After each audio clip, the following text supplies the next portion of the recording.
welcome everybody. So this is our interview. Dashus and I are members of the Sovereign Stack. It is a podcast focused on technologies and things to do with sovereignty. Um, and so today we're speaking with Gabo, who is the CEO and co-founder of Best Friend California, which is launching the Ugly Cash app. Um, and so today is our discussion about that. Um, Dashus, if you want to introduce yourself real quick, some people might not be familiar with you. My name is Dashus Novno. I'm from the Urbit community and represent the Urbit side of the Sovereign Stat. If you're not familiar with Urbit, it's a clean slate operating system, which is crypto adjacent, and there's been a lot of overlap in the Reserve community with the Urbit community. So I'm excited to be on this podcast with uh, my co-host, Brayden. Cool, thank you. And so I guess like to start off, so Ugly Cash obviously is like a new thing, but to a lot of people, it's almost like it's kind of RPay 2.0 in some ways. But it's not exactly that. So I guess like Gabo, if you were to say, what sort of improvements are being made from RPay to Ugly Cash, what sort of improvements are there? Yeah, and I don't know, but if you remember, but back in August when we launched Best from Finance, we were explaining that we were preparing the launch of this new product. We didn't reveal the name at the time, but explaining the reasons that behind the RPay project, there was a broader goal of trying to include people in financial services and provide them with a stable balance. That was our core goal, and how we focus on Venezuela at first because of the lack of access and the hyperinflation that they were suffering, especially at that time when we started focusing over there. But over time, it became evident to us that the way that we were working and developing the strategy related to the whole ILP model that RPay had was a good model, but that could only have a convenience use case on places where there are strong capital controls and hyperinflation combined. So, and we discussed about the systemic that the lack of accessibility to financial services, the unequal access to financial services, is a systemic world problem. And what we were doing as we expanded to other countries, the convenience just wasn't there to basically bring people together into a financial center where they could have their different financial activities, because there were so much friction and so many challenges related to an intermediary model, basically. So it wasn't a strategy that was allowing us to grow bigger than a particular country or a subset of countries where the specific conditions were there. It was impactful, yes, but it was basically limited on impact to the systemic problem that there was. So we started with that premise on how we create and develop an strategy, and develop a product that in the long term can have the capability to provide different financial services and serve the core infrastructure for people not only having the different financial services but equal financial services depending of the region. So we started with that problem, and looking to make it more convenient than the current offering is. So, in order to do that, we had to rethink the product and our strategy from scratch. We didn't limit to, okay, let's try to further develop what we have thought on RPay and what is working on RPay and in other places. That initially that's what we did and realized that it wasn't working precisely much in other regions.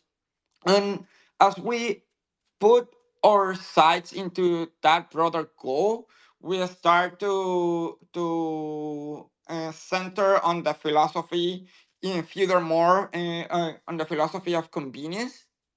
And that philosophy of convenience, that is precisely what allowed Venezuelans to onboard into the app and have easy access to a stable currency, because it's not that they didn't have it, we were just making it more convenient. We start to focus on how do we make it convenient regarding pricing, regarding speed, regarding services that we can offer to our customers in a way that can scale in a global form, and that then can bring all of these people together and offer the same quality and capabilities on financial services. So that is how we ended up concluding in that initial rethought into the US. And when we thought about the US and why in the US, we thought, well, from the US is a country where it has economic ties and individual economic connections with basically every country or almost every country around the world. So if we are able to have a presence in the United States and get enough network traction within the United States that at the same time interconnects with the other regions of the world, then we have a shot of creating that global infrastructure and that global ecosystem in the way that we have envisioned, in the way that will address the systemic differences on accessibility, if we find a path to do it in a more convenient way that we have. So the reason we have to rethink the app from scratch is because we designed the app RPay. We designed this ILP model for a very particular situation and circumstance. That was precisely the circumstance that was happening in Venezuela. Uh, but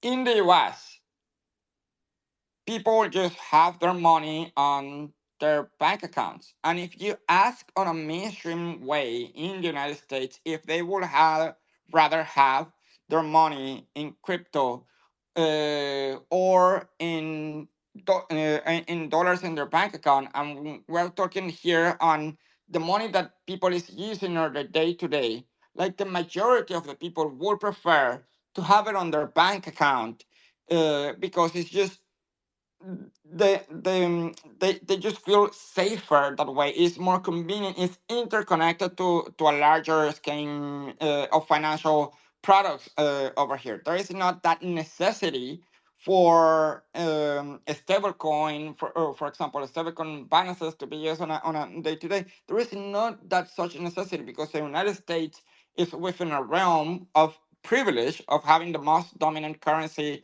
of the world, that is the dollar, and having a very solid compared to other countries financial institutions and so on, and people feel here generally is safe. So as we were approaching then how then we reach the customers in the United States to the customers in other parts of the world, we realize on the same problem that many people have been facing in other companies, that the frictions related to cost, related to bureaucracy, related to time that it takes. But you can see that this is a problem from the United States and as well as many other parts of the world. It has different ways of approaching this problem overall. And many crypto companies especially like to claim, well, we can send money worldwide, and you can send money instantly and globally and almost at no cost.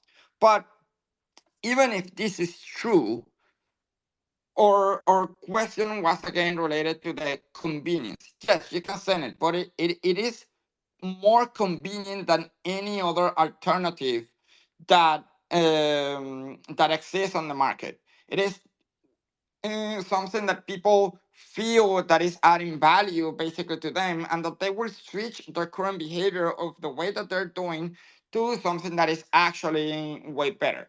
And the reality in most of the crypto world is that it has not been the case. And it has not been the case because the answer uncomfortable or for those that build on the system is that it's not more convenient. People will just look for other alternative, other solutions most of often because it's not more convenient to send it in that particular way.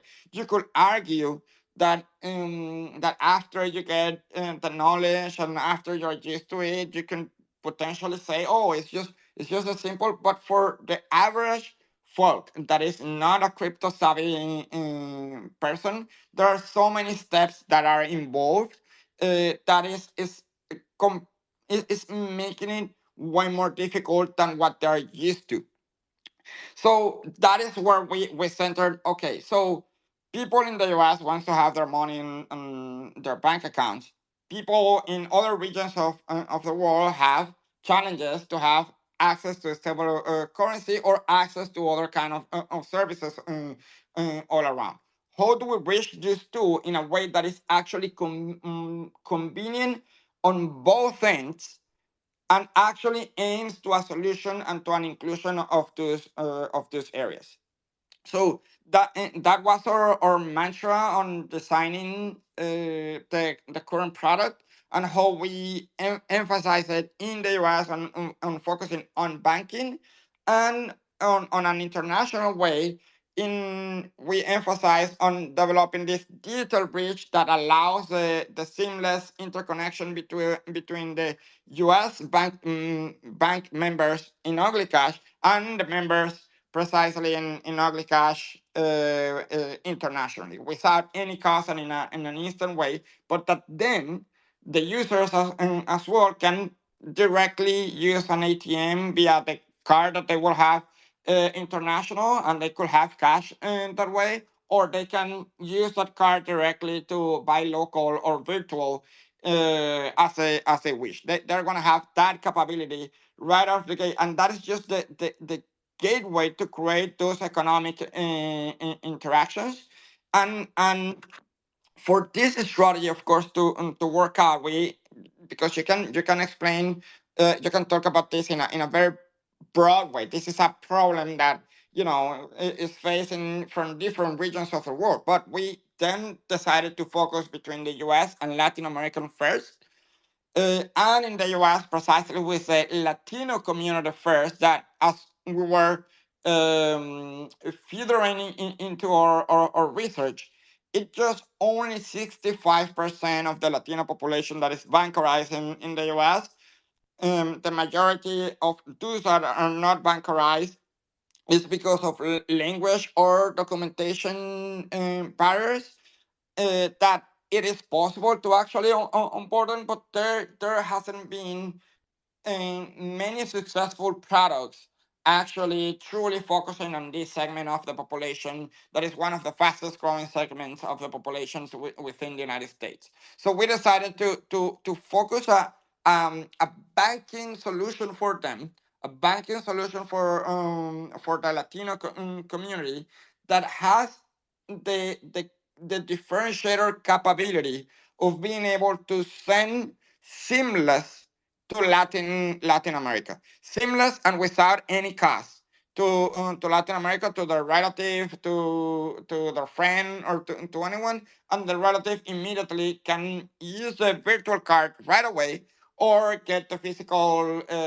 card as well to use their services and so on. So that is the reasoning on why then we decided to focus into the Latino segment, because it's a segment with most struggles, precisely not only on sending the remittances, but also the struggles on the general banking system over here in the US.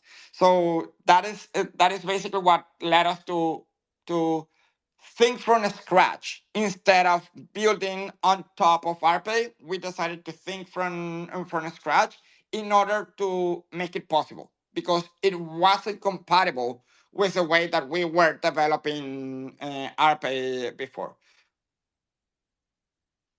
Okay, that's a very good answer. Um, it kind of makes me think of, like developing things takes a very long time. And so, like, what I'm trying to figure out is, how long have you guys been working on this current iteration of what Ugly Cash and BFF is? And if you don't mind me asking as well, like, how many people are currently on your team? Yes. So the strategy actually started about 2 years ago. Um, when and when we realized that in order to build something global, in order to address a systemic global problem and create an inclusive system, that you need to be able to grow in different markets at the same time. You have to have a global network effect. And we started looking to develop a strategy that will actually um, fit that particular purpose. So we started thinking about that, and we're thinking our strategy about 2 years ago within the RPay team. It wasn't a straight line in any form, and I'm completely transparent over here. And it wasn't a straight line in any form because the industry, the crypto industry, over the last 2 years has faced so many challenges that completely changed the way that crypto is seen for financial institutions and regulators and other players around. So over those last 2 years, we saw the collapse of Lunaterra, 3AC, FTX, Silicon Valley Bank, and different banking crises that happened as well within the US, and the understanding of crypto to banks and to many other financial institutions around the world completely changed. And when you're building not for a crypto native user, but you're building for a day-to-day financial transaction, as I mentioned, you're focusing on convenience. You're focusing on making more convenient than anything else that exists on the market. And when you approach those financial institutions, and then they don't want to work with you because there is too much crypto exposure, or because it's crypto related, and for risk reasons they prefer to stay away because of everything that is happening. It it makes you ongoingly be regrowing and updating on how your approach to that feasibility, to the strategy that you have settled, and you have realized that you want to go. It changed across time. So we actually started, and there is a big difference, and I want to talk about this. There is a big difference between development in a technological way to the business development and legal and compliance puzzle that exists in the world in order to make this kind of things happen. That require a lot of time and a lot of design thinking in order to make it right, in order to make it scalable, in order to make it more convenient. Because it's a complete puzzle that you need to address, and especially a puzzle that many times is not completely clear with the crypto aspect of it. But it's a crypto aspect that precisely brings a particular benefit to our customers internationally. So we started around July, August last year to do this chase of the banks and to be able and to try to look for alternative for on and off ramping on the banking infrastructure here in the US. We started that process, but and the financial partners that we needed to have other kind of interactions. But not only that, after initial acceptance and then the collapse of FTX and other things made those deals go away, but also the commercials that we were getting, and not only we, but this is the issue with most of the crypto industry as you're building the commercials that you were getting were higher than any other traditional fintech, making then your services more expensive. That is okay for somebody that is going to do an investment or that you're going to get revenue out of an investment that the person is doing, but it's not okay when you're doing simple transactions and you're focusing on the convenience of most simple transactions.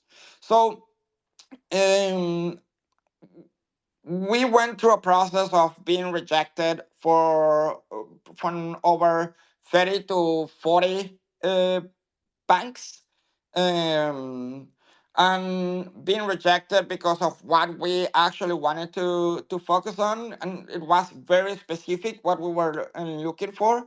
We were particularly looking not to offer a full bank account, and this is after redrawing the strategy, because initially we were going for a full stablecoin balance in the US, but we realized that that wouldn't be something that people would particularly demand, and the commercials that we were getting basically were making everything more expensive, not cheaper. So we decided to focus on the banking because winning in the US is a key a strategic component to spreading around the world. So we were rejected for over 40 banks during this process. That was also across the time that the different banking institutions were collapsing, was also the time where FTX collapsed, and all of this very negative sentiment across crypto has happened through that. And we were finally able, actually in August this year, to concrete the deal and concrete the partnership with Bangor Savings Banks that, being a bank of over 150 years, a very well established bank in the state of Maine, was very aligned with the financial inclusion mission that we were trying to do in the US and the broader mission that we have as a project to be able to bring that financial inclusion in a global way. So Bangor, from a mission perspective, was very focused on this, as we were looking to onboard the Latino population in the US. It was critical, and that we will be able to figure out how to do the proper compliance and KYC of these customers, and that to bring a banking tier compliance level to offer them a full bank account with as less friction as possible. Um, in the US. And then for these same people within the same platform to connect internationally at no cost with their relative or friends or anyone else. These were the two key areas that we were struggling to find a solution with. That we finally, with the partnership of Bangor, that precisely liberated and help unlock that development of it. And across that moment, and that was around in late August that we concreted partnership. Then basically the development of the whole Ugly Cash app from scratch basically started happening in August. We took July basically to do the whole planning and architecture because it was completely different architecture to what we had before, in order to adapt it to the bank needs, and requirements that we needed to have, to offer a bank account in the US. So, and right now, what we reach right now, as we have mentioned it in our post, is the early access. And I can talk about the early access in a little bit, because it's an important, for the people following the project to understand what happens in early access. But going to the other question, the team that is from Best from Finance currently is around 50 people. We substantially reduce our staff, specifically around, all around this year. I mean, this year, we notified about this, and that was part of making the shift of the ship to a different direction, and a direction that uh, has all the potential to be larger and more impactful in a human and in a project way, as well. But we needed to completely change the structure of our team and reduce the staff of our team.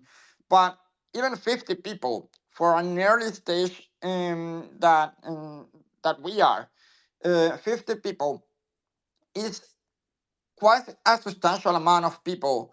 But the project that we built, what we're putting out of the gate, just to start with Ugly Cash, is a monstrous. It's very, very ambitious. It's a financial center that is already available, in the Americas, not only in the US, that is offering a full bank account, that have two programs directly connected to it, that have a reward program, that has a cash capability, that has a KYC, especially with the needs of immigrants and Latino communities, in order to onboard them and make their struggles easier in that form. So we develop all of the things, and it's a very ambitious product, just to start with this process. Most of this team, and I would say 90% is in Buenos Aires, in Argentina.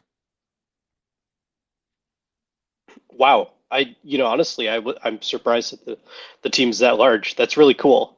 Um, well, I'm going to steal a question from Gabo, or I'm sorry, from Dashus, because this kind of very segues very well into what you were just talking about.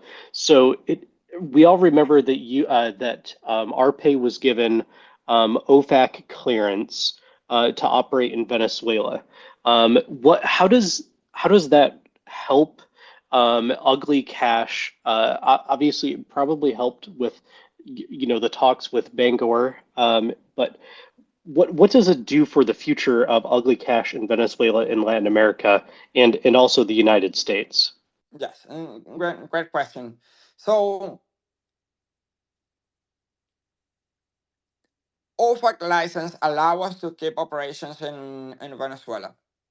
And that's the reason that people in Venezuela with a reserve app are going to be able to update their app into Oily Cash as well, because it's an update on what is happening, on it. But what we had before, that it was the ILP model to interact with the banking system in Venezuela, we are not bringing that back, because that is incompatible with the new banking integration model that we have nowadays in that form. So Venezuelans have limited capability on the Early Cash app, on the context of not being able to move back and forth with their banks as they had before with RPay. There is another caveat to this. Most of Latin America, and I'm saying most because this is not going to be the case in Brazil, but most of Latin America have will have instant access to the international card that we developed. We haven't announced the partner yet of this international card, but we will in January as we're getting closer to the release. It's a very specific card because we are able to do a cross-border issuance across most of Latin America, and people will have, as soon as they create their account, people will have virtual card right out of the gate that they will be able to spend their balance immediately, and their balance that is backed by eUSD. They will be able to use their balance immediately locally or virtually, and they will have the physical card as well. But in Venezuela, people won't have access to this card just yet. Um, and why just yet? Because even with the license in Venezuela, financial partners, and this is not us, again, financial partners are afraid of Venezuela because it's not only a sanction risk in country, but it's also a money laundering risk country. And on that sense, basically, in order to be able to release this cross-border issuance program in the way that we have designed it to make it competitive, to be able to have that reward system that we're doing, that is basically how we have centered the experience to make it more convenient that even transferring to your bank account more, all across the region in a universal form. We are going to not release the card feature in the beginning in Venezuela. Um, that doesn't mean that down the line is going to be the case, and it's not completely closed. That is scenario.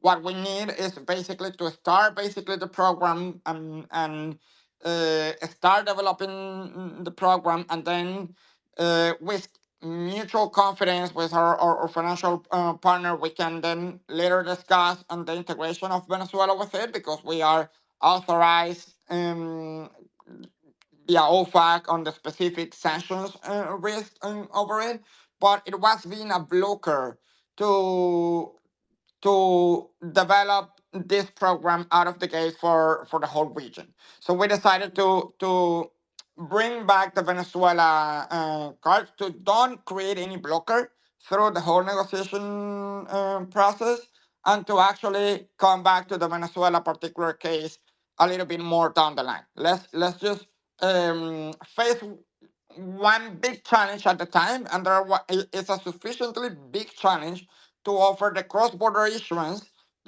with our program, with an experience that is completely seamless from the digital currency custody to the local store in the corner. So that is the reason that on that. Related, if that helps with the Bangor relationship and development, um, it in a way, since we were focusing in the US, the sanctions compliance of international members um, is a good display for them to have the comfort on how the digital bridge is going to work, but they particularly focus on the US compliance component for US customers, because in order to create this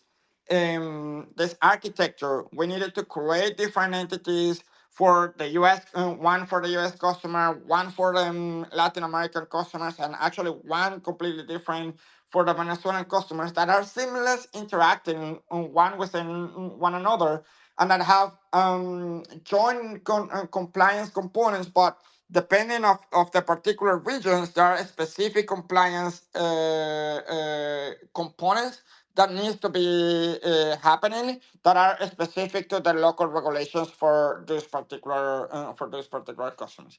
So on that form, it's not that it was particularly helpful during the banking process, but it helped on organizing at the very beginning of this process.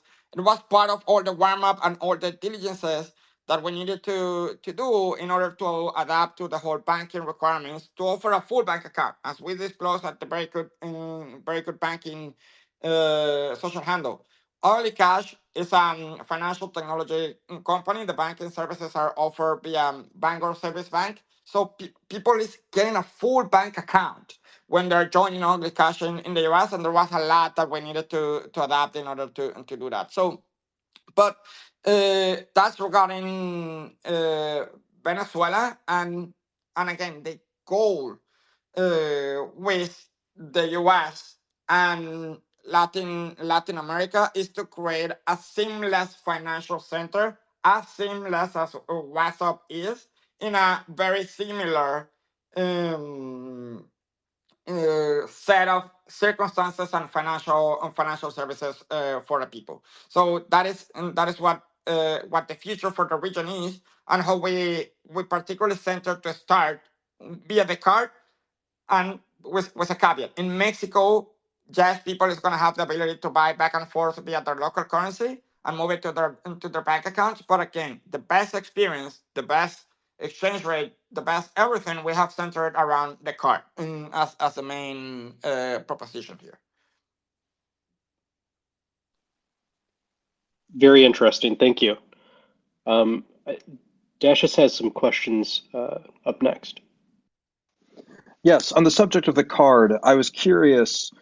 The timing of this is interesting to me because currently going through the Senate right now is something called the Credit Card Competition Act, which hasn't gotten a lot of news, but it's actually a pretty important piece of legislation that basically, if passed, would mean that uh, the Visa and MasterCard duopoly of credit cards would not be broken up, but merchants would be required to offer a third alternative card that's not of those two largest. Do you have any thoughts on the Credit Card Competition Act and what the potential it might give for a competitor like Ugly Cash's card to enter the market? Yeah, I cannot comment in favor of any particular partner in this moment, because we um, are actually in conversations with both, and they have been critical, especially on the international level, to be able to develop the car program that we want. Related to this particular act, I'll be honest. I haven't actually followed this credit card act that you're mentioning. So if you could forward it to me, that would be great. Competition in general is always positive. Like, but at the same time, we have seen in different economies how people don't even like is connected to the card networks anymore. We see in many Asian countries how local fintechs manage via their phone pays to create a complete new environment into it. But always at all times is centered on convenience. Um, and I think that there is a lot yet to unfold in the Western world related to phone payments. We are at the start, not going through not trying to compete on the direct interconnection of phone payments, but we're actually interconnecting with these big networks, so people out of the gate can basically interact with the whole economy, and with the same cost that they're used to, and the same rewards that they're used to, but with the added values that we are creating regarding to the cross-border capabilities that is more adapted to the modern world that we're living in today. Okay, then perhaps an easier question than related to that is how is Ugly Cash fundamentally different than something like Cash App and Venmo? I understand that they're supposed to be integrated into Ugly Cash, but what is the key difference? Is it the stable coin backing The itself? Yeah, the key difference of is that with Cash App you cannot transfer cross border to Mexico, Salvador, Argentina, Colombia, Peru, Venezuela, Costa Rica, Paraguay, Chile, Dominican Republic. That is what you're gonna be able to do with Cash. So it's similar on the context of having an account and a routing number to having a card directly linked to it. It's actually different on the card component because the card is a prepaid. Uh, what they offer, or card is a debit card. So by being a debit card, you can affiliate it to different payment apps as well, and use your debit cards also in different payment apps.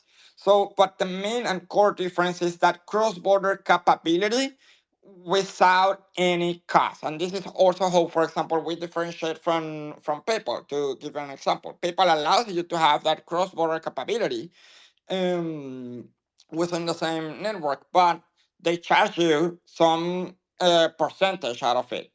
In OnlyCash, there is actually this transaction happens completely for free, and happen for free to the customers because we basically eliminated the cost of that cross border transaction by developing the digital custody system.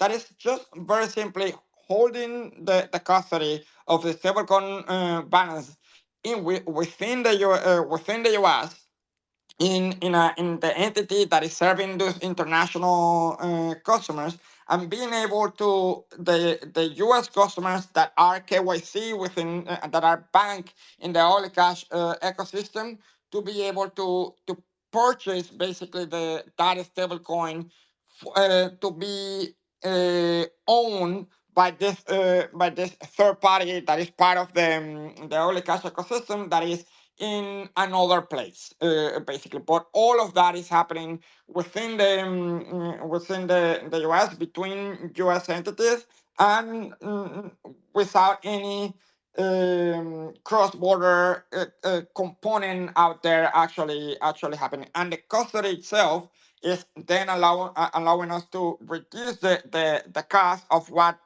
banking one particular person from the requirements from the cost component that this actually represents, because there is no free lunch on any like fintech service that you're getting. There are costs that are involved into it, but we lower substantially this cost by doing the custody ourselves on it, and doing this transaction then happening in within the layer. So that is the ability on how we create a digital bridge. That is the main differentiator into it. Now, let's talk about something else that creates a difference. We are focusing on the Latino population. Cash App, Venmo, they're nowadays more broad, and they lack the specialization and the focus on the brand components that focus on the Latino population. We're focusing first on the Latino population in the US.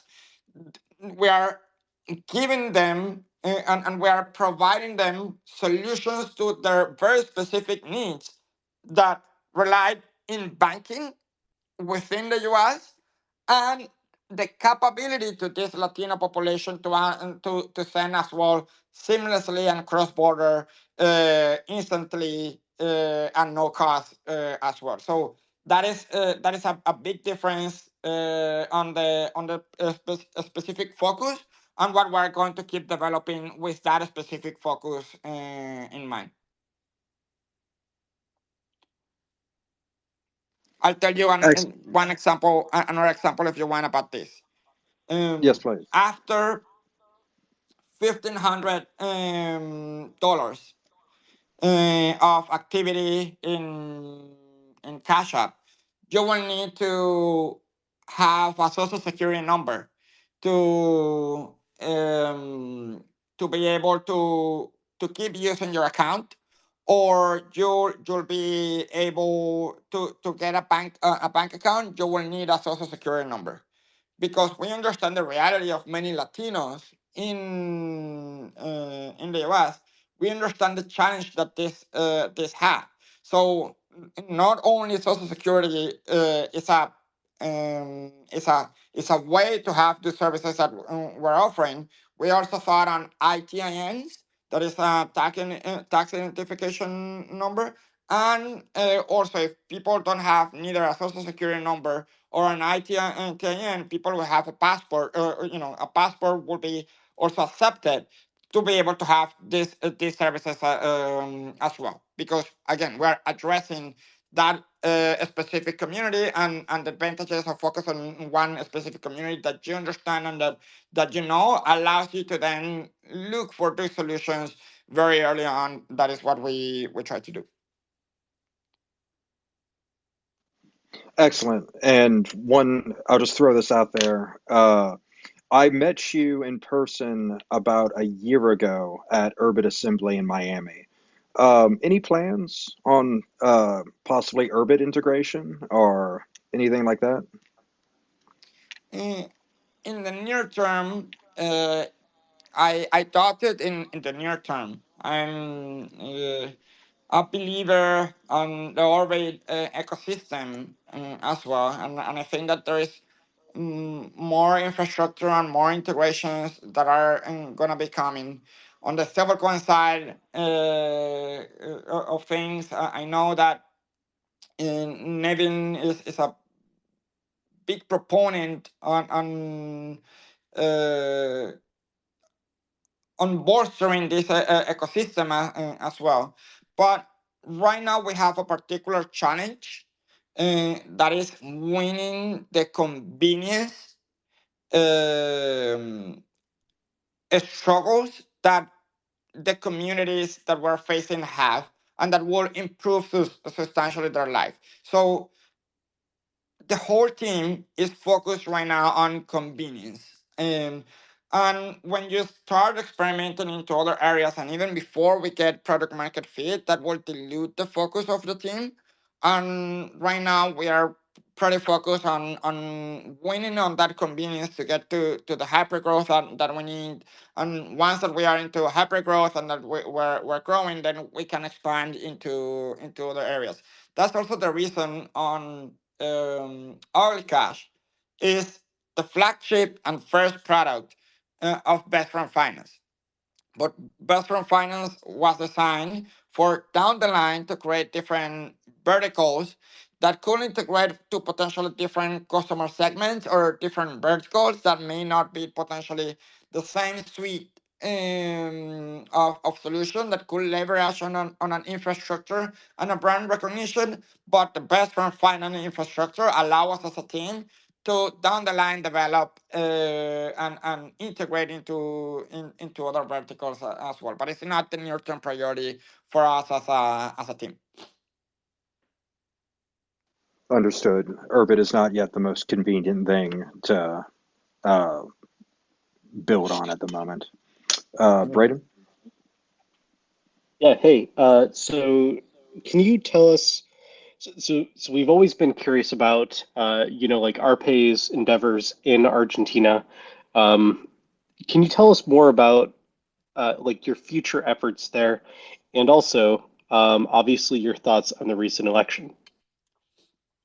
Um, Related to Argentina, even though with the whole high inflation and economic crisis that they have, Argentina is one of the most advanced fintech uh, countries on the Latin American region.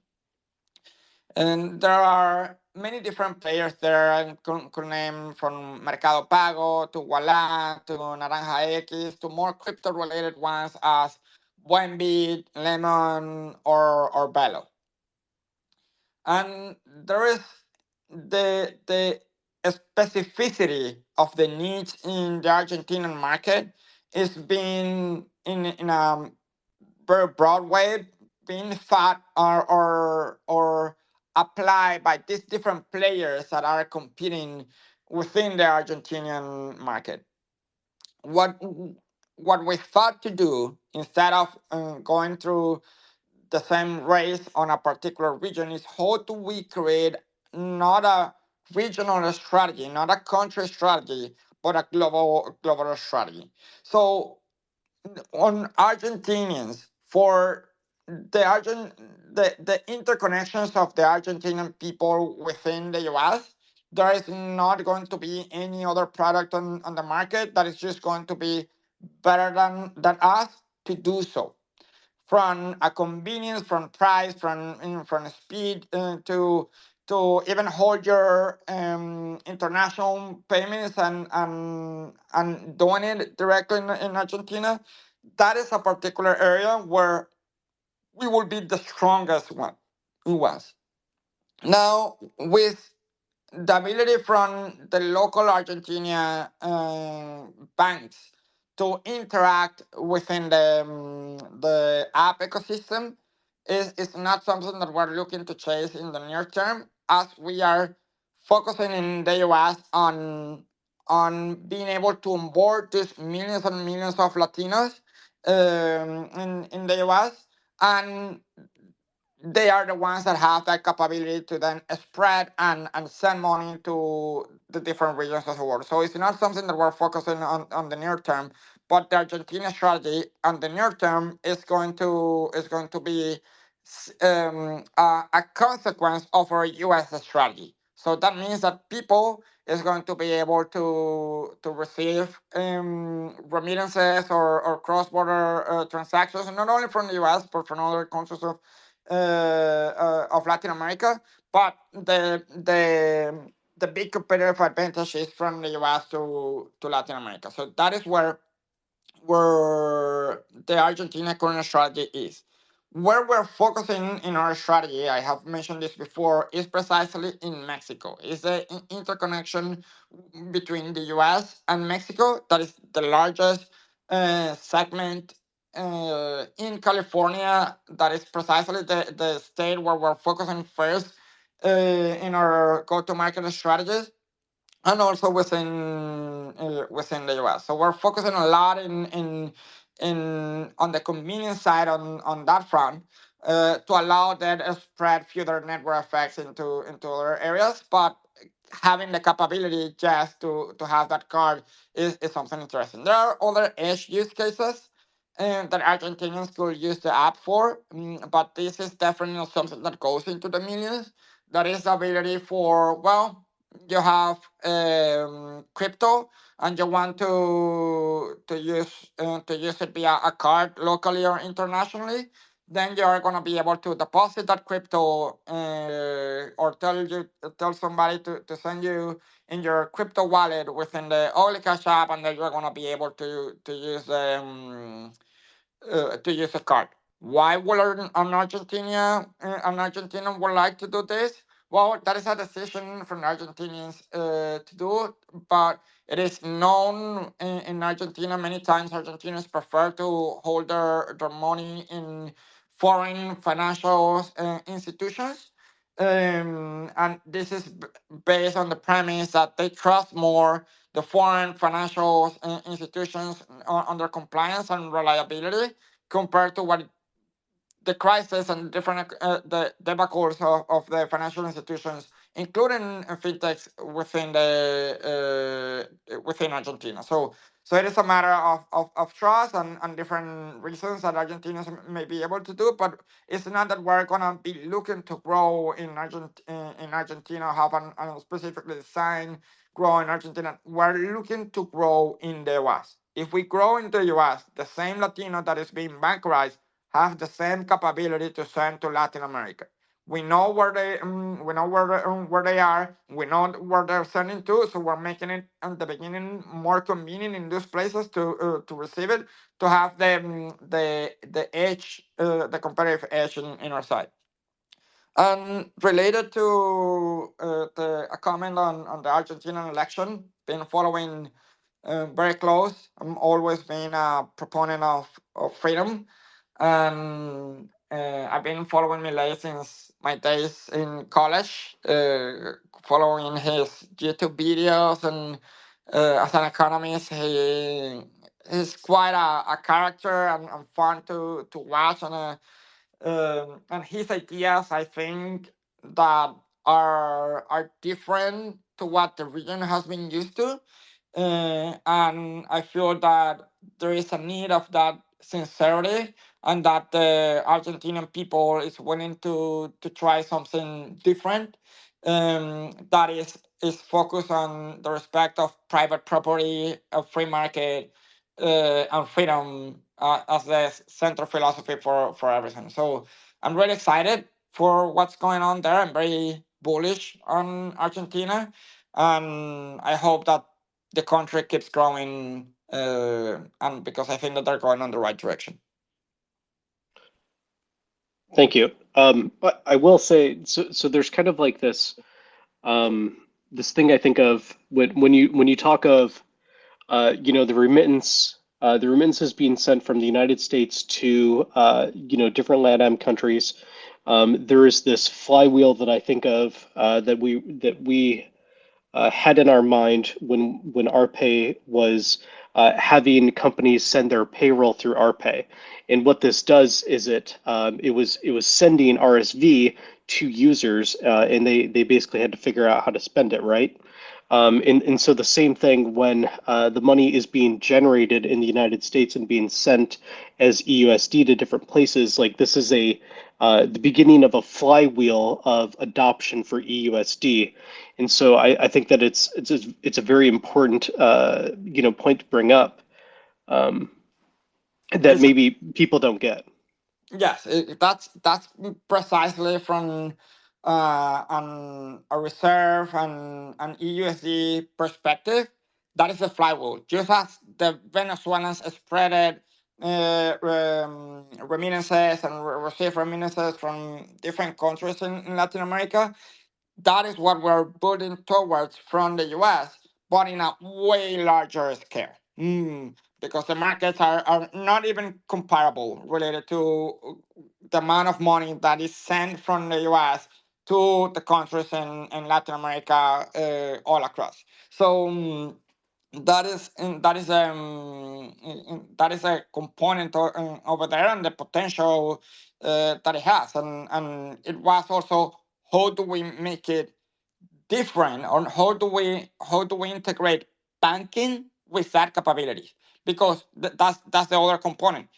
Many times people, when they have a bank account, 81% actually, according to a study from Swift, they look to their banks to actually do a cross-border transaction. But cross-border transactions from a bank account, they suck. It's completely difficult. You need to do so many steps. You need to pay a very high fee to send any particular money. Then it will take some time in order to arrive. So then people decide to send via a digital platform, and that is external to their banks, or via a local remittance center. So those pieces were like, we can build a feeder convenience if we're able to integrate directly via their bank account to our remittance, that is way more effective, and that we are focusing on the ecosystem. And this is something great related to the flywheel that you didn't mention there, related to that. Why do we focus on the car? There are like multiple strategic and business purposes behind it. Why do we focus our experience instead of like focusing on experience and trying to integrate with all the banks across the region? We want the people to keep their money on ugly cash. Why do we want people to keep their money and use their money from ugly cash? Because that way they're going to have a repetitive behavior, and they're going to be most likely to recommend to another person if they're using that app in an ongoing way. What that creates, basically, that there is going to be more, the potential to have more balances within the eUSD component of the oil cash side. Why is that? Because instead of people putting it to their bank account, they will be they have the best convenience and pricing when they're actually using the card. So instead of like taking out that eUSD they from the market to have local fiat, they can use the card, swipe it locally or virtually, and also know how many pesos basically they have from their oil cash, and that increases in general the balances and the retention from the people actually doing this. Because if people is actually not coming back and not using it on a day to day, then it's actually more likely that these customers will switch because they are actually shopping. They're actually shopping which remittance service is actually the best, and we're aiming not only to be the best on convenient price on that, but also on promoting this behavior of retention. So, and at the same time, the difficulty to integrate to each one of those different banking ecosystems is a difficulty not only on development, that is the lowest of the difficulties, is the whole relationship building to be able to integrate into each and yeah, it's the whole relationship building to be able to integrate to each one of those banking networks is very difficult, and it's very specific and the architecture of it is very specific on each one of those banks. Whereas with the card, if you focus on the card as the best off-ramp experience that you can even get cash from it, you get a basically a universal off-ramp method from the on-ramping that is primarily focused on cross-border money or crypto that is being deposited from you on the Latin American side. So these were kind of like strategic thoughts on focusing on the card instead of focusing on building the different banking networks, as precisely is what we were seeing happening on the Reserve app on RPay.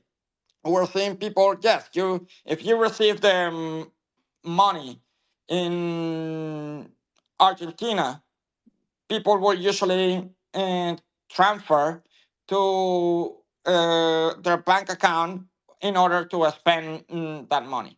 So instead of encouraging that behavior, we encourage a behavior where, well, you can actually keep it and you can actually spend it right away. So you keep basically the balances in that form. That was a little bit different in Venezuela because in Venezuela there is a lack of payments infrastructure, and people were using the RPay app in Venezuela as a payment mechanism. We designed it also that in that way to be used in Venezuela in that particular form, but it was also because there was a hole in the market. There was a lack of infrastructure for this to actually happen. So this was a particular solution. And precisely because of that, because then people were not only protecting from hyperinflation, but they were also going to come doing commerce and doing different interactions via the Reserve app, is that then people were using other products within the Reserve app and were able to also do the remittance via the Reserve app because they were already a customer with a strong retention and because they were having a strong value directly on their day-to-day living. That is precisely what we look to do in the US, and Wire Handle is actually focused is named as very good banking because that is the main value proposition that we're bringing to the US Latino customers to be able to get that flywheel going. Okay, and actually that was a really good answer. One of the things we wanted to ask you about was why is the Twitter handle very good banking? Um, which I don't really see any problem with it being that, obviously. I think it's good. But some people were just, why is it not ugly cash? Um, if you could just maybe answer that real quick. Yes, yes. So, our social networks, just as you saw with all our Reserve app at the very beginning, our social networks are gonna be targeted to a particular target audience. And that target audience in our social networks is the US Latino population. That is where our social networks are going to be focused on. Actually, our social networks are going to be fueling Spanish, just as all our reserve had. The only account that is going to be in English is actually the Early Cash Twitter account. The reason behind it is because the U.S. Latino population is not actually on Twitter in the US. So they are on Instagram, they are on TikTok. That is where most of our marketing or social media marketing is going to be focused at them. The reason that we are actually having it in English in the Twitter account is to be able to communicate with a tech community and financial community in the US. It's the Twitter in the US is mostly tech oriented, and that is precisely the communities where we want to also set a foot on, because that helps in future partnerships, that helps in recruiting, that helps on the awareness on the people following financial technology companies. So you're not going to see in Twitter, by the way, the kind of interactions that happening with the Oil Reserve account, because Venezuela, very different on that front. Like, customers were in a big important way on Twitter over there. That is not precisely the same case in the US. So as I was mentioning before, Oil Reserve focused on the Venezuelan market on the way of speaking. Now we're focusing on the US market. And actually, that's the reason when you read the bio and so on, we make all the legal disclosures and components that are related to the US.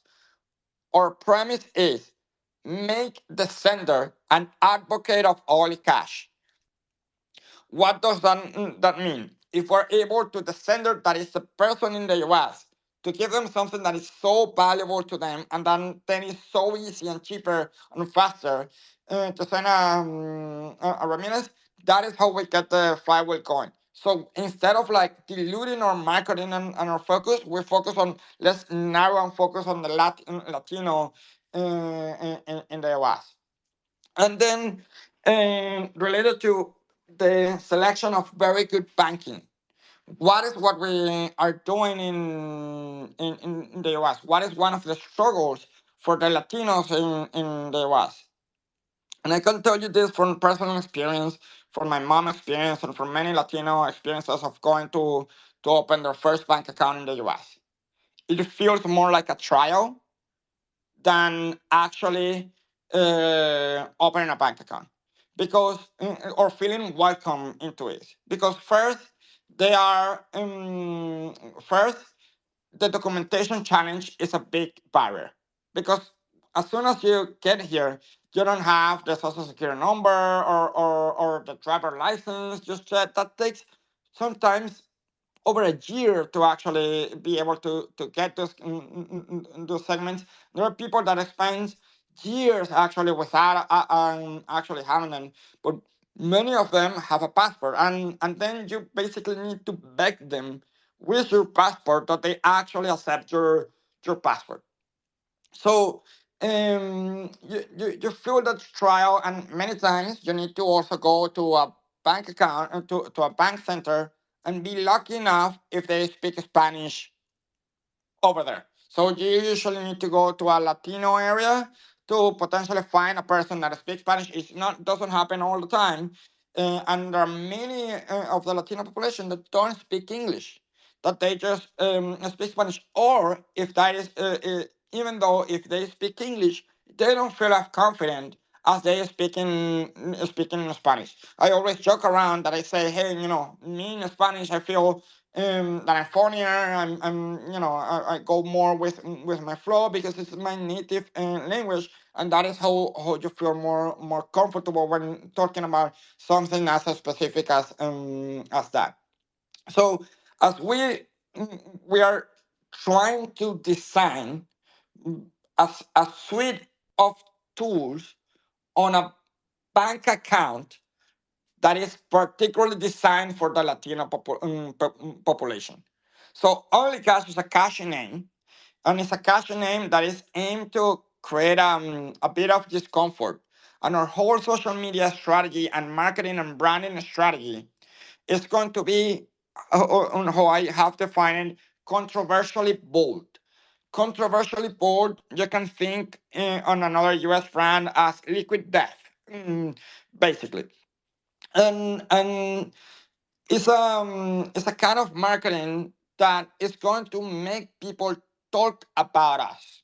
It's going to earn media by the things that we're gonna be doing. That is the way that the brand is going to behave.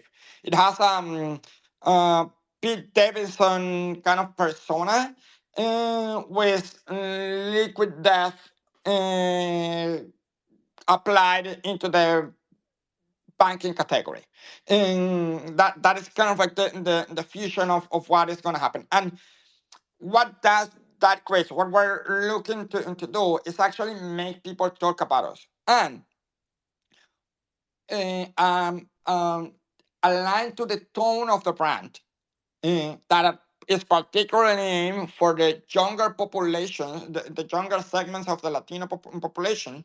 That is how where we optimize it, and the reason we optimize it there is because they are the ones that are more lean to share and try particular new things, and then they become the advocates for older people to actually become part of it. So we particularly look to aim into them and for them to talk about us, and when they refer to us, and when people comment about us, and when people look at us in social media, they're actually gonna read our value proposition, and they're gonna lead in our value proposition in what could be a cringe way if you are any community bank or any bank or any commercial bank in the US.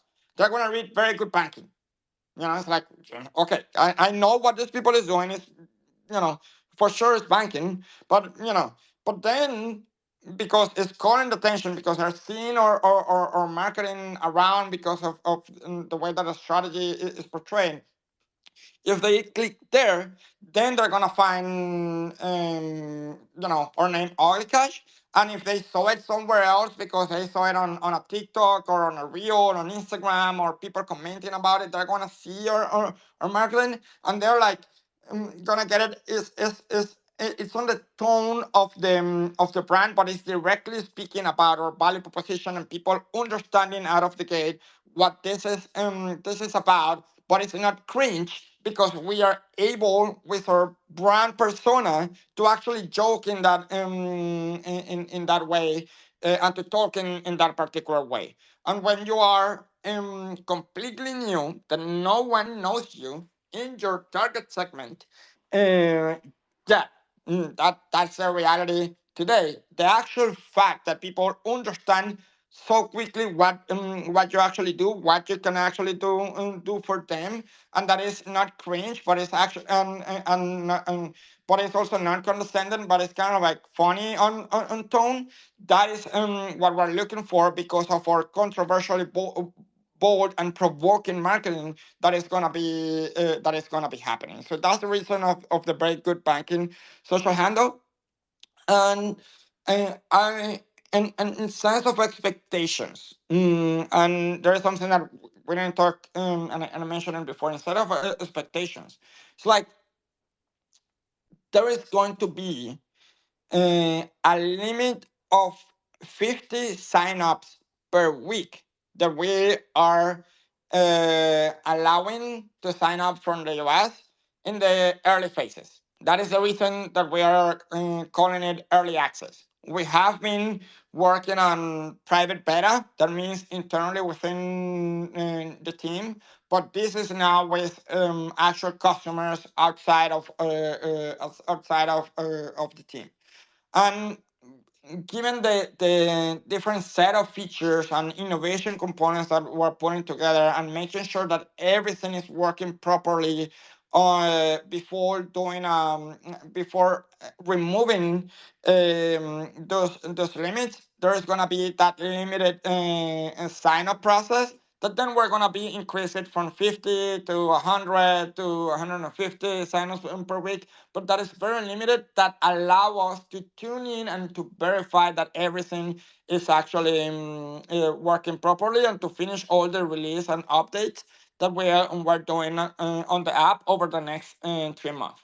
And what is starting, and we're going to, the this week the stores should be available, and people is going to be able to start to sign up and so on.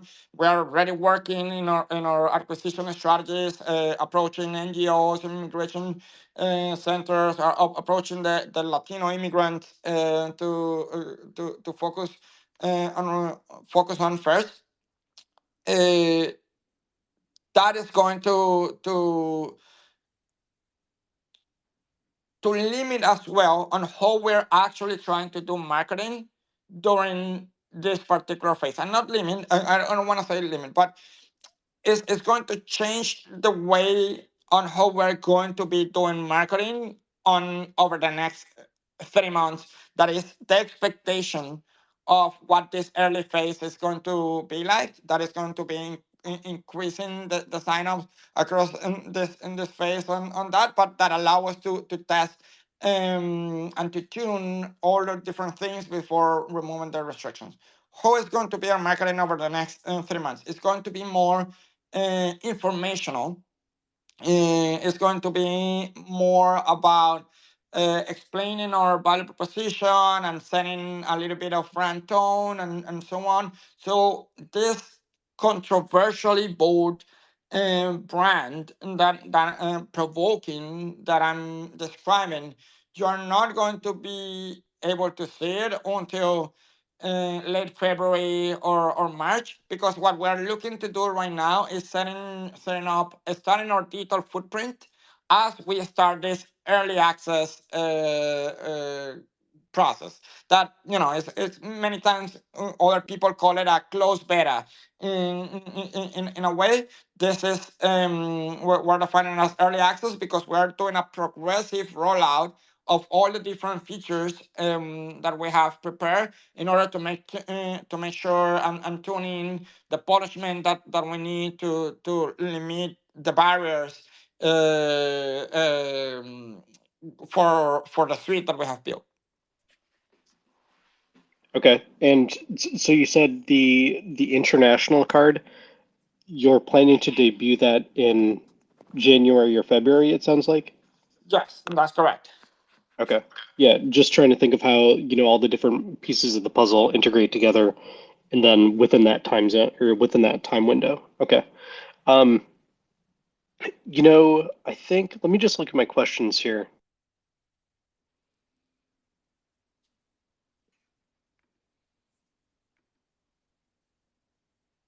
I think we've pretty much covered everything. I'm going to ask one other question, but right after this, we're going to open it up to everybody here. So if you guys have any questions for Gabo, we're going to invite you up and ask away. Gabo wants to answer all the questions. But while we're waiting, what will happen with the RPay or the OLA Reserve Twitter accounts and the Instagram accounts, etc.? Yes. So we decided to don't rebrand those accounts and create completely new ones. And the reason is because we're talking to a completely different new audience. So in one end, the algorithm will pull you toward one particular zone because of where your followers are from and when they interact with you and so on. But also we will have a particular audience that we are building suites and solutions that are not specifically for them, that it will just create confusion for them and for the new audiences following us. So we decided to let those social medias in freeze we're not going to renew those social medias, as we're going to focus only on the very good banking for that particular reason. Okay, thank you. I think that's a good choice too.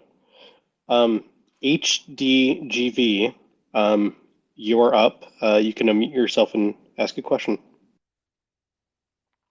Hey guys, good morning. Are you able to hear me? ¿Me puedes escuchar, Gabriel?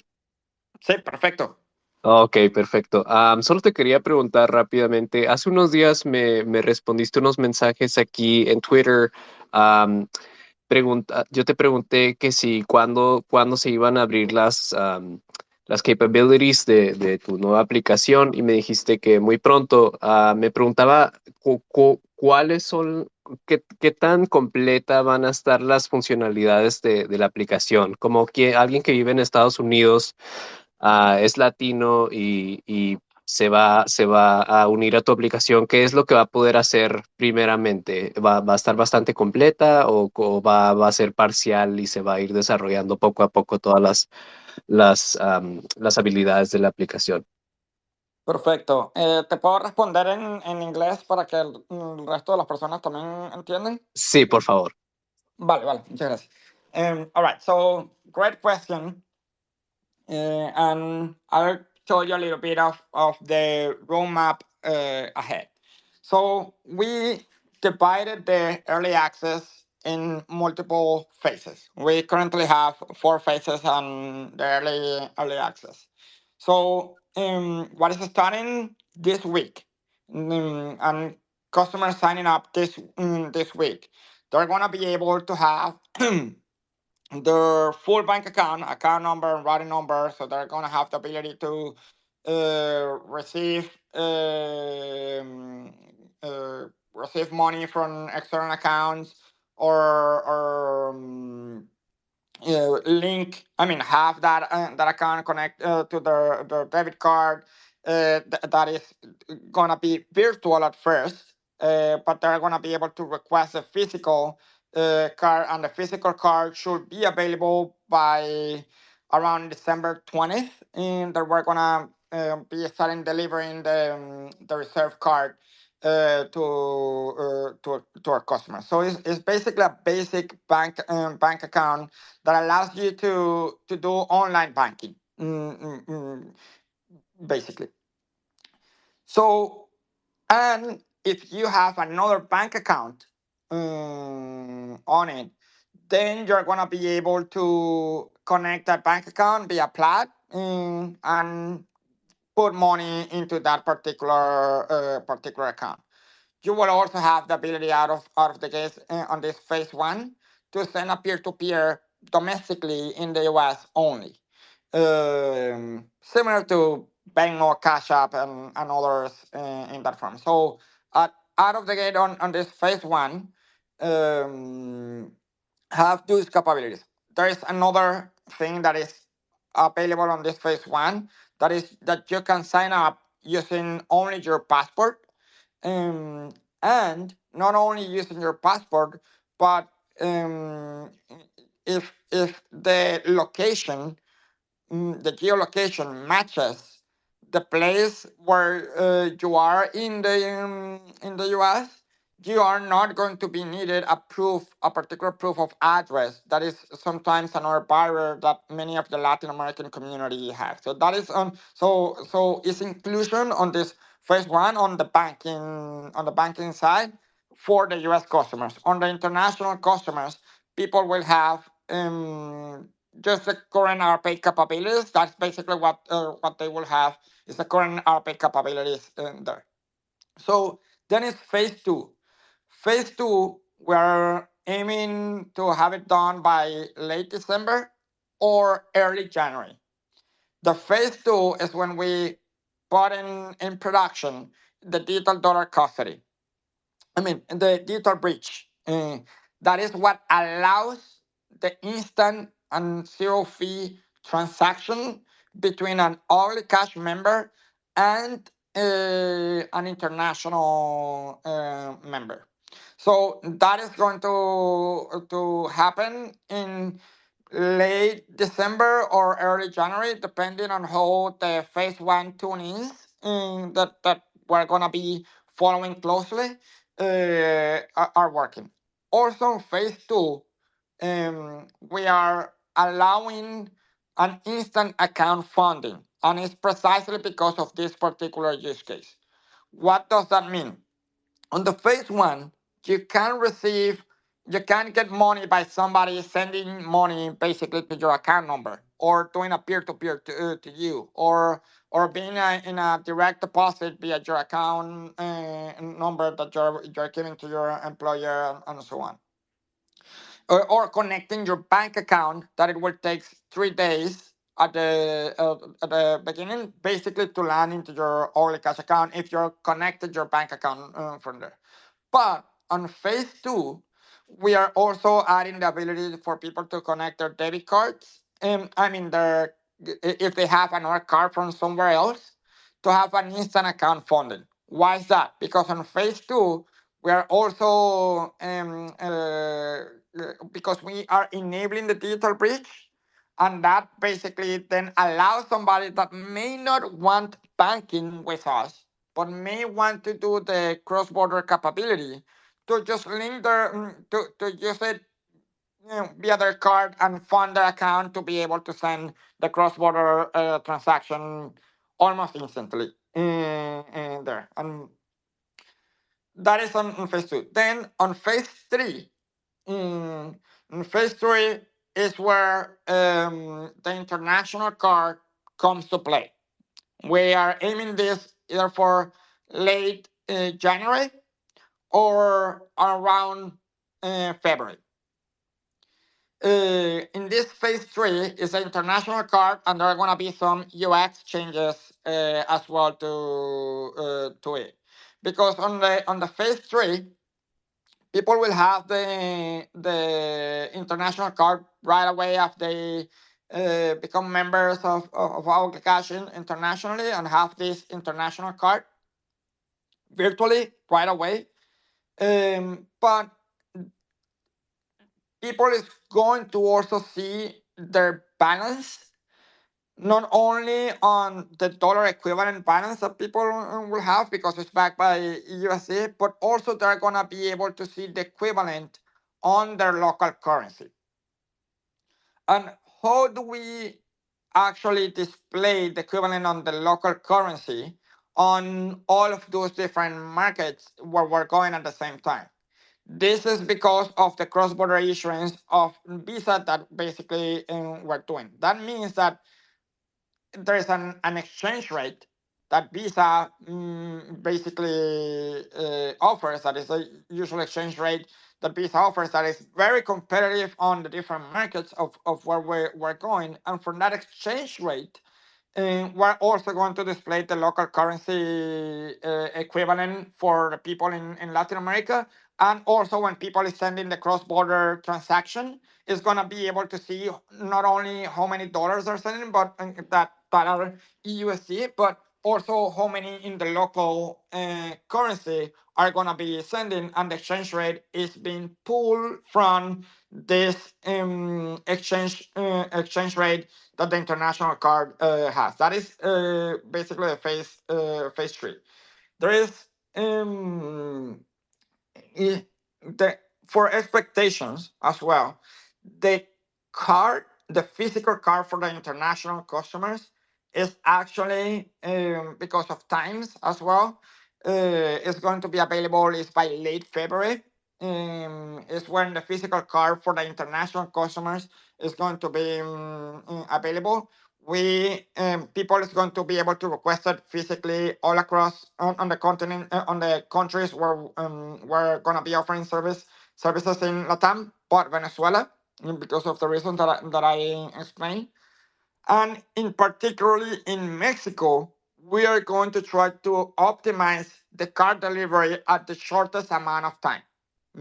So that is going to be our goal, and what we're going to be tuning in, particularly in Mexico. Is basically as soon as somebody requests the physical card, how do we actually put that card almost immediately to that person's hand? And basically almost immediately is the aspirational goal, but it's how fast we can get it is going to be the challenge that we're going to be trying to improve in Mexico. And then in phase four is going to be the cash deposit capability and the rewards system. The cash deposit capability that is only for the US, that is going to allow you to deposit in all the general dollar stores, 7-Elevens, Walmart, CVS, Walgreens of the nation. It's going to be able to allow you to deposit the dollars there and have it then instantly in your early cash account and then you're going to be able to send it right away or use it right away, whatever you want to do. Because cash is a big component for the immigrant community, and for remittances is also very important on that. But as as I mentioned, there are like different pieces that are all around that, and there are going to be then optimizations. Kind of like one of them, the optimizations that we are already preparing to do is how do we make that first transaction to be the most seamless as possible. And that means that first transaction is your first cross-border remittance that is happening, cross-border money movement. And that is something that we're working on. It's going to be outside of the early access. Is probably going to be one of the first things that we improve, because the whole value of the chain is there, but there is currently a friction between the sender and the receiver to actually use the remittance right away the first time, or to send him the remittance the first time is a little bit of a friction, because they need to be both of them already early cash members in order to do that. Um, so that will only happen because they're already getting enough value from the banking component. And but after that first transaction is done, the whole competitive edge is basically there. But we really want to focus on improving that first time experience that is gonna be after the early access. So that's the reason during from here until the late February that we're aiming to finish the early access phase, the access is limited. We are just focusing on the rollouts and the tunings and checking that everything is working properly and according as well to all the policies that we have implemented for being able to build this continental financial center. Thank you. That's an amazing timeline. I didn't know that it was going to be uh, deployed so quick. So I just want to say thank you for the answer and for working on this amazing project. Wish you the very best. Thank you, Gabriel. Thank you, and it is that quick because we have been working very hard for so long about this. So this is very much the cherries on the pie. But the hard legal and compliance and business development and even technical architecture to think and structure all of this. It took quite some time to build it, and the rest is just a domino pieces falling one after the other because we um what what I describe as our product is not a vision; it's a reality. Mm, we already got all of that. We are just now implementing it, and now it's purely a technical component that is not the hard part, because the technical components are not hard. It's the legal components that are required and the legal puzzle that is required in order to assemble all of these pieces together in a way that ended up being more convenient for the customers.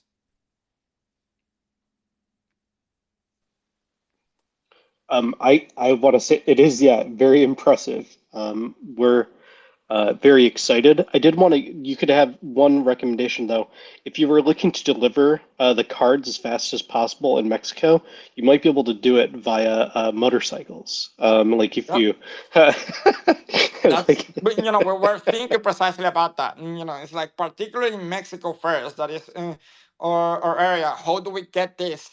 You get it, and people and get an aha moment from that. So and that's great. So please, if the community or people have ideas on that's gonna be the big challenge. We have the convenience challenge on the first transaction. I'll tell you the struggle. The struggle of two of them needing to become members to make the first transaction is difficult.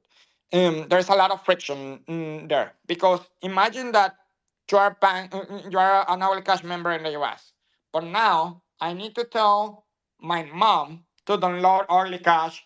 Let's say that my mom is in Mexico, my mom is in Venezuela, but let's imagine that my mom is in Mexico. My mom is probably not gonna do it right away.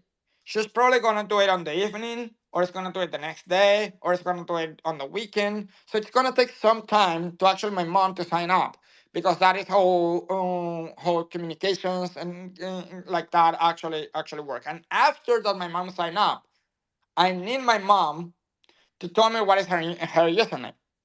So and to notify me basically that she actually sign up, and and that creates a lot of friction from that first transaction to actually happening. Does it happen? Yes, we saw it in Venezuela that does happen, but they need to be extracting a lot of value already from something else. But it's not the primary reason of somebody to actually doing that and that becoming then a growth loop mechanism. So we're gonna be looking, and it's part of things in the future that we're looking to do and that we're working right now into it, is how do we make that uh, first transaction to feel as easy as sending a meme over the known cross-border platforms and that you're communicating with your family members and so on. So that is part of the improvement that we're gonna be focusing on. But this is things for down the line. This is not the 3 months early access that we're doing, but we're working on that right now. I have a question from Dollar Question. In regards to this, so we were talking about back when the Mexico launch was happening with RPay, there was talk of loans. Maybe how do you think that like DeFi innovations could be integrated into Ugly Cash? Well, if you think about eUSD or other art tokens, there are like DeFi innovations applied. And eUSD itself, with the over collateralization that happens via the staking and the incentives that the stakers get for doing that over collateralization, it's a DeFi innovation to have a more reliable, secure stable coins for people that is using for their today. So that is the example number one right over there, and why we choose eUSD in order to do this. There are, as we have seen with different art tokens, yield generating, and there are many other possibilities down the line in the future that can actually, in an abstract way, uh, integrate into the financial well-being and services that customers are using. So our customer profile is not the crypto profile person. Again, our customer profile is once their money cheaper, I mean faster, wants to be use their money anywhere. They don't want to be thinking about um, what kind of technology or layer there is. And there are particular needs that could be covered via our tokens integration. Yield is one that is very specific and very interesting as well to people that would like to generate some yields out of their savings. um, a hedge against inflation, a currency that doesn't devalue. again another example of what that could be. There are so many other in DeFi components that can happen as well all along. But um, we start with one particular focus. That particular focus is creating that digital bridge in a seamless, creating that value proposition and being able to receive money at no cost instantly and use it right away to feel safe and secure and about it. Uh, but we understand that in order to do that, we need to win the hearts and make advocates the senders, because it's the one that decides where to send it. So we're focusing on the U.S. banking person first, and it's a strategic decision making on what to do first and what to do second. So if we would try to implement more of those DeFi innovations or other art tokens right out of the gate to our customers in Latin America, for example, we will dilute our efforts, our focus, our learnings from the strategy that that we have and that understand can actually work as a flywheel for the world. We take the sacrifice of, oh, this could be cool, this is tempting, this is nice if people will have access, but we decide to narrow focus, understand that the sender, that the people in the US needs, and try to focus on the solutions for them. Because after you create those network effects, after you create that hyper growth, and then you're spreading all along in not only in the US but also in Latin America, then you can expand and add other features that will increase not only retention but expand your addressable market. But we are very sure on who our first and primary target market is and why, and we're focusing all of our efforts right now on them. When it comes to the time, then we'll analyze on how to prioritize and what other innovations we can bring that becomes more convenient to the customers, and that is something we separate ourselves for many, especially within BFF, for many crypto projects, and we don't even flag ourselves as a crypto project but more as a human focused project there, because instead of being thinking about a particular technology, we're focusing on the systemic problems that exist, that the inequalities on access to financial services that exist, and then we use the different tools and different strategies in order to decrease that inequality and eliminate that exclusion. And yes, DeFi innovations play a part of this solution thinking, as they are part of what can bring that new value or that new protection to the convenience that we're looking to get. Okay, I think that's a very good answer. I will ask the audience one more time, guys. If you have questions, Gabo is here to answer all of them. So please, you are more than welcome to raise your hand, and I'll bring you right up.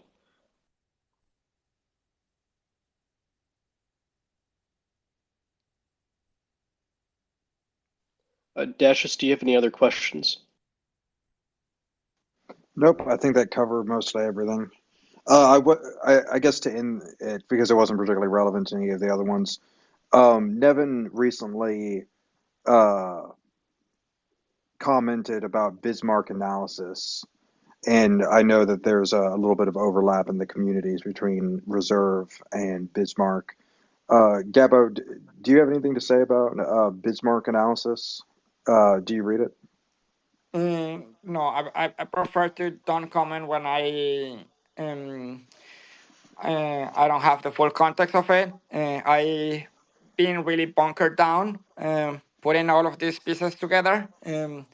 So there is a lot of external pieces that I haven't yet caught up. So would rather not comment on without having the full context. Well, Nevin's just entered the chat. Maybe we can ask him. Braden, you see? Yeah, I've invited him. I don't know if he'll join though. Okay. Hey guys. Hey Gabo. What's How's up? it going? Hey. I didn't quite. Nevin, I just asked. Yeah. Sorry, I didn't quite hear what you Okay. asked. I was just asking Gabo if he was familiar with Bismarck analysis, because I had seen that you had mentioned that you're a big fan of them, and so am I. Yeah. They're they're sort of governance and politics geeks, and so I think that when they have a take on something, it's often more interesting and informative than a lot of the other noise out there.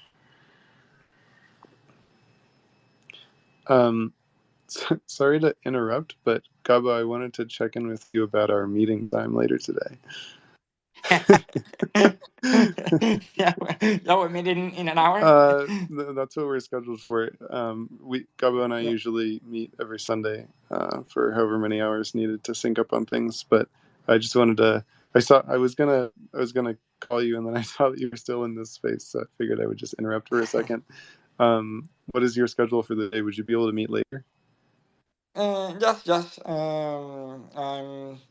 I have a meeting with Robinson to catch up, and yeah. What time is that one done? We haven't yet scheduled it. I was waiting for our meeting to finish and then meet with Robinson, so we can meet at 12. So let's do it the other way around. Why don't you message me when you're done meeting with him? Sounds good. Okay. All right. Sweet. Hope this is going well. See you guys later. All right. Later. I've just invited.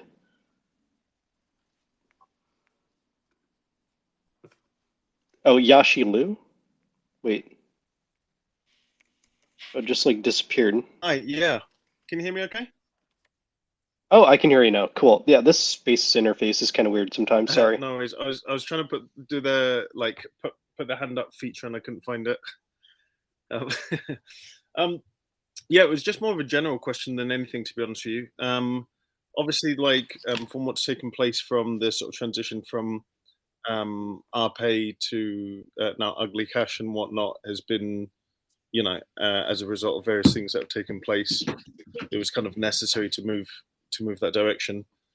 More than anything, I'm just intrigued to know from a sort of personal perspective. How are you guys feeling about how everything is going so far? Like with the launch of this new sort of direction, do you feel as if you've had sufficient time to sort of gather the information you need so that you can actually put out a suitable and efficient product? Like how are you feeling? What's the general sort of vibe of everyone on the team and whatnot? Yes. Well, related to the team is extremely excited right now. It's kind of like almost a documentary or a movie in process. It's just so beautiful to watch, where team members, we have gone through the hardship and struggles and reducing the staff and in order to look for a bigger impact, to do the sacrifices that we did and take everything that we had to took. We grew up a lot together on this, and just comments, even from the team. We are way less right now than we were just last year before. Even our engineering team, it's half of what it was for, less than half of what it was before. The same works for the engineering team. We feel that we go more than doubles as fast as before right now, and it is on the believe on the whole team on this strategy, on the discoveries that we did together, in that we're building something not for somebody else but for ourselves, that we're really excited about, that we're building for ourselves, and the solutions that we're building for ourselves. And uh, you see the increase of productivity and speed and iteration of this team has been of out of charts, and ongoingly, not because I'm asking to the team, or but it's because the people have got to the point of ownership on the project and on the mission and the things that we're doing. You see people truly pushing on that belief, on wanting to be the best in the world on what we do, because it does have a rational and makes sense. And like I was mentioning at the beginning of this call, we almost spent almost 2 years from trying to find a global strategy that was feasible, that was more convenient, and all the collapse of the industry that happened on the in between, across all of that, that make us redraft again the approach and the strategy and how we were trying to do things. And it's a team that works non-stop. People have moved from different countries in Latin America, Europe, and the US to Buenos Aires to be together in our office of Buenos Aires. People working there, on weekends, late nights, and on their own, nonstop, in order to bring this. And that level of is, uh, temperature. I don't know if sometimes I come with some Spanglish word, guys, so I apologize on it. But you can like feel on that on the team is how do we feel with all of the information and the product that we are putting together. It's not a guarantee of success, as we are going to face now the market and a half. I have explained before, this is a process, this is a journey, because we need to be known on the market, we need to establish trust on the market, especially with financial tools. Those things don't happen overnight. With RPay, it took us well over a year and a half in order to reach that recognition from those first advocates and so on. Sometimes it's less that you can spend, but it's going to take us sometimes. But this is a team that is performing to a top level, top tier. This is a team that you see with the hunger, and as I have explained it, to be the biggest financial center on the world, to make the global human impact that you see, and is behaving and performing as it is. Um, it is, sometimes many fintechs, or many companies just do one thing to start. We are putting about 6 different products together, and we figure out the way in order how to make them, to make that work in a seamless way and more convenient way together. And we did it because we understand the market. We are also the market. We are solving for ourselves, and not only on a product way, also on the brand way.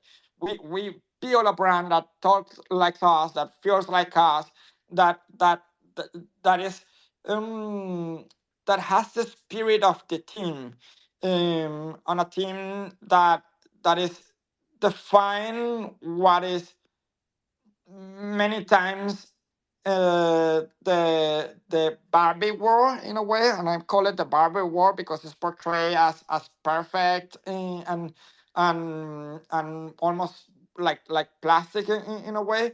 to get its own chart, it gets its own playbook, and get a path that is going to achieve greatness. And we're feeling very confident on that. And we also know that it's going to take some time in order to get it to that, and in order to find that sweet spot that is going to get us to the growth.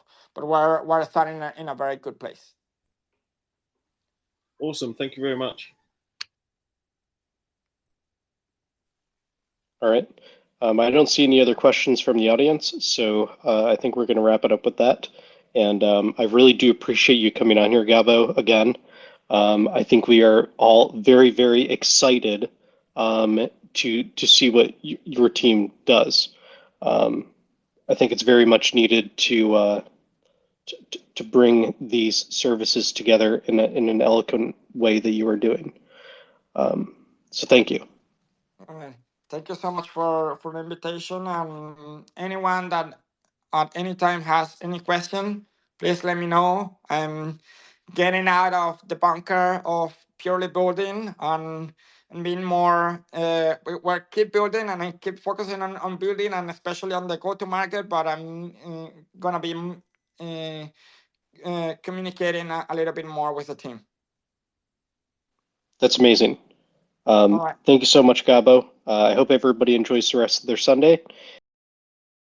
Thank you. Bye-bye. Thank you, Gabo. Goodbye, everyone.